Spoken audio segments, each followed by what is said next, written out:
The Washington Manual of Surgery podcast is based on the 9th edition of the best-selling Washington Manual of Surgery. This podcast is meant to condense key topics from our manual into bite-sized episodes for your convenience. Now, on to this installment of the Washington Manual of Surgery podcast. Hello, everyone, and welcome to the Washington Manual of Surgery podcast. We bring you everything you need to know about high-yield general surgery topics built for your just-in-time learning. On this episode, we are thrilled to have Dr. Thoi Ngo here to review the management of preoperative care of the surgical patient. Dr. Ngo is an assistant professor in the section of acute and critical care surgery with a background in trauma and critical care. Thanks, Angela. Love to be here. My name is Angela Hill, and I am a lab resident in the Division of General Surgery at Washington University in St. Louis. I am honored to be your host for this episode. Again, today we will be reviewing preoperative management. We focus on elderly patients, given that by the year 2050, it is estimated that elderly Americans will make up 20% of the U.S. population. We will focus on surgical decision-making, assessment of frailty, and decision-making capacity. We will also provide an overview of key medical comorbidities to keep in mind when planning surgeries and possibilities for preoperative optimization. So let's dive right into a case scenario to guide our discussion. Today, you have a 72-year-old woman who presents to the emergency room with vomiting for 2 days. What are some things you would like to know on history and physical? Starting with history, I would be interested in knowing kind of when her symptoms started and whether she has any, infectious symptoms like fevers, chills, etc.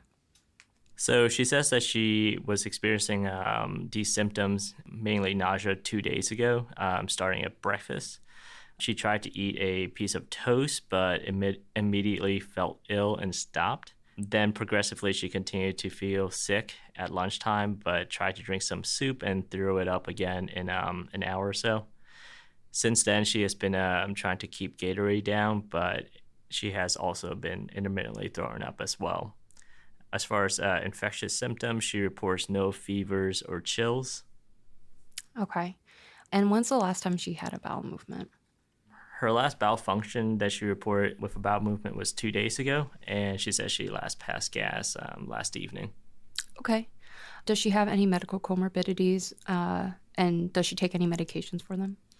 So she says that she had a heart attack in 2005 when she got a stent placed in her heart.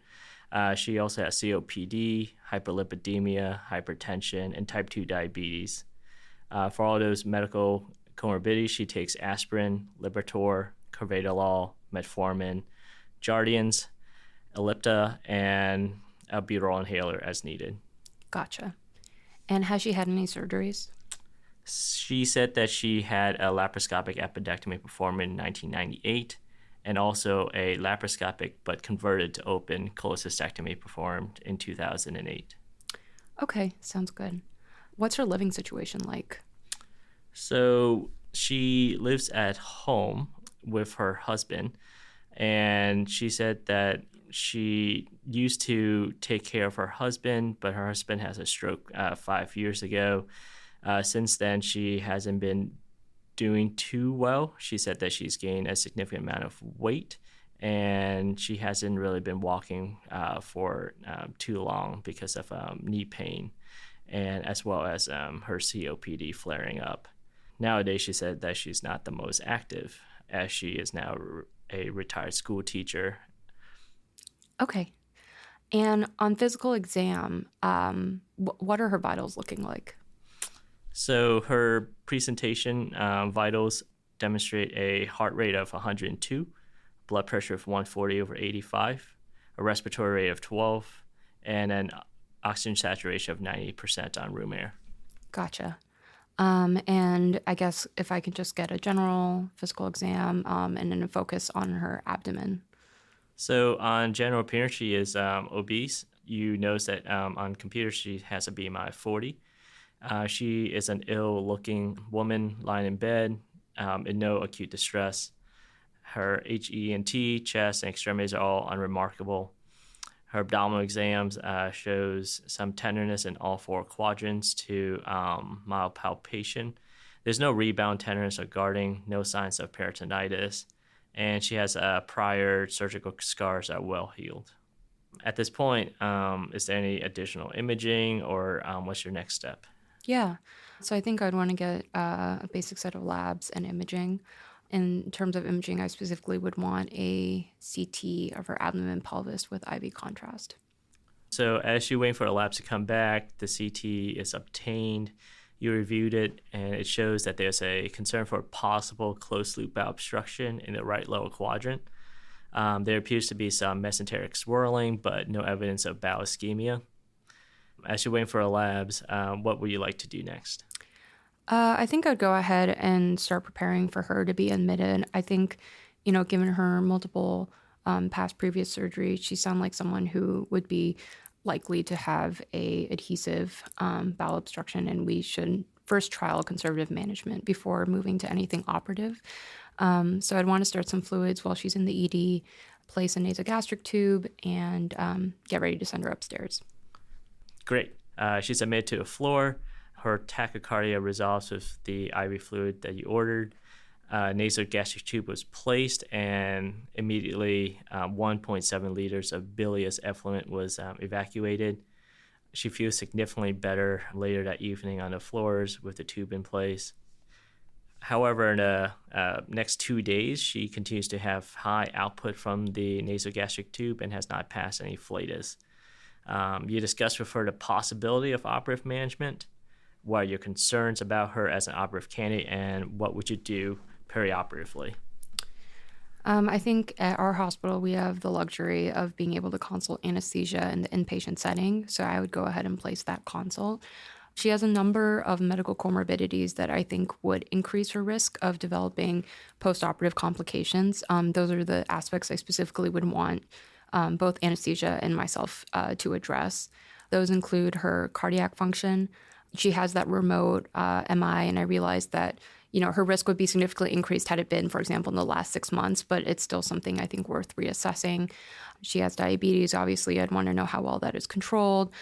And then things to think about in the immediate perioperative period, I'd want to make sure that we're continuing her beta blocker and making sure that she's not on any therapeutic anticoagulation. I'd also just in general be concerned of the fact that she's, over 70 years old and sounds like she's not the most functional. From a medical comorbidity standpoint, I'd also be concerned about her pulmonary function since it sounds like she has COPD. She has that long-acting agent she utilizes as well as a PRN. I don't think she necessarily needs pulmonary function testing at this time, given the fact that, she's standing fine on room air. Her symptoms seem to be well controlled. Yeah, I think in particular, though, I'd want to discuss with her her functional status and the fact that she's gained a lot of weight recently, she's not moving around a lot. I think those are pretty concerning to me as aspects that would lead to a more complicated postoperative course. Fantastic. I think this is a great time to briefly discuss biologic or physiologic versus chronologic age. Would you mind describing the differences between the two? Yeah, absolutely. So chronological age is just the age that I guess we celebrate on our birthdays. So it just depends on the day you were born and the day that it is. And then biologic or physiologic age is more reflective of the patient's or our own functional status. So your ability to do everyday things. The typical unit of measurement we use is the metabolic equivalent, or a MET. And 1 MET equals the resting oxygen consumption of an average 40-year-old male. So I believe the definition of poor functional capacity is that of less than 4 METs. And 4 METs would be, say, playing golf or like weeding in your backyard. This distinction is important because biological age has been shown to be more effective at predicting postoperative outcomes relative to chronological age. And I think that we can all agree based on personal experience that that seems to be the case. Excellent. Increasingly, the term frailty has been used in literature. Can you tell us more about that? Yeah, definitely. So to use the formal definition, frailty has been defined as a depleted physiologic reserve resulting in decreased resistance to stressors. And this is also associated with decreased strength and endurance. Interestingly, there have been multiple tools developed to assess frailty, but none have been shown to be more effective at predicting postoperative outcomes relative to the other. Examples include there's a frail scale as well as a comprehensive geriatric assessment.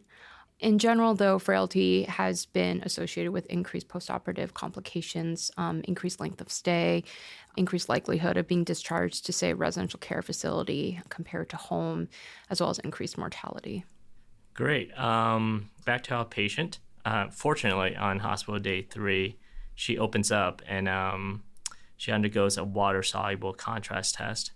And in doing so, she has a bowel movement. Fantastic. Excellent. It's what we love to hear in the morning on rounds. Her nasogastric tube is removed. Her diet is slowly advanced, and she is discharged in stable condition on hospital day 5 to make it to her favorite restaurant reservation. I love this for her. Hypothetically, if you need to operate on this patient in the outpatient setting, what might you do to optimize her medically? I think there are a few things we can do. So one aspect that we touched on briefly is the fact that she is obese and that she has a BMI of 40. You know, if we're able to put her on a monitored weight loss plan, I think that that would be helpful. Just, you know, some of the things that we know based on the literature is that obesity has been associated with increased risk of wound infection and herniation, both of which we'd want to avoid. Can you tell me more about any exercise or any prehabilitation programs that she can start for her weight loss or her lifestyle modification? Yeah, absolutely. Recently, there's been a program called Preoperative that has been utilized in some institutions in order to improve patients' functional health. Typically, it involves multiple components. So there'll be a physical component, a mental health component. Oftentimes, there's also a nutritional aspect, as well as, say, like a respiratory aspect, such as doing incentive spirometry at home. And in general, these programs have been shown to decrease patient postoperative pain as well as postoperative complications. There have been a number of retrospective studies as well as randomized controlled trials. And although the results aren't necessarily consistent, in numerous studies, these programs have been associated with improved outcomes postoperatively. That's perfect. I think our patient would really love to engage in those opportunities. I agree. And I realized we didn't touch on surgical decision-making. I think it's fortunate that our patient was able to come in at a time where she had full mental capacity and would have been able to decide on surgery on her own accord. In your experience, though, when that isn't the case, what do you typically do? Preferably, we would love to have legal documentation to delineate a surrogate decision maker if a patient does not have decision-making capacity. And capacity is something that all and every physician can and should be able to assess. And it does not require a consultation to a psychiatry service. The surrogate should be a person who acts in the best interests of the patient. If no surrogate is documented or chosen, as physicians ourselves, we can and should act in the best interest of our patient, not in the interest of other family members or our institutions, but also within the boundaries of fertility and acceptable recoverable outcomes for the patient. Absolutely. Thank you so much, Dr. Ngo, for being with us today. We got through a ton of great information about preoperative management. And as always, listeners, if you're looking to learn more, you can check out some of the literature we referenced in today's episode in the show notes, and a full review can be found in the Washington Manual of Surgery. Thank you. Thank you.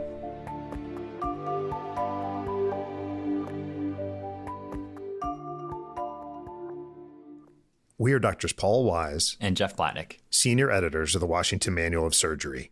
We'd like to thank the residents and faculty of the Department of Surgery at Washington University Medicine, and we'd especially like to thank our associate editors for this edition, Drs. Catherine Caldwell, Ina Chen, Bradley Kushner, Martha Bucky McGilvray, and Jorge Zarate Rodriguez. We hope that you enjoyed this episode of the Washington Manual of Surgery podcast. For more comprehensive information in a brief outline format, check out the print and digital version of the Washington Manual of Surgery, published by Wolters Kluwer Health and Lippincott Williams and Wilkins. please search online for the Washington Manual of Surgery 9th edition to purchase your copy of the manual. To learn more about the educational opportunities available in the Department of Surgery, please search General Surgery Residency at Washington University School of Medicine in St. Louis.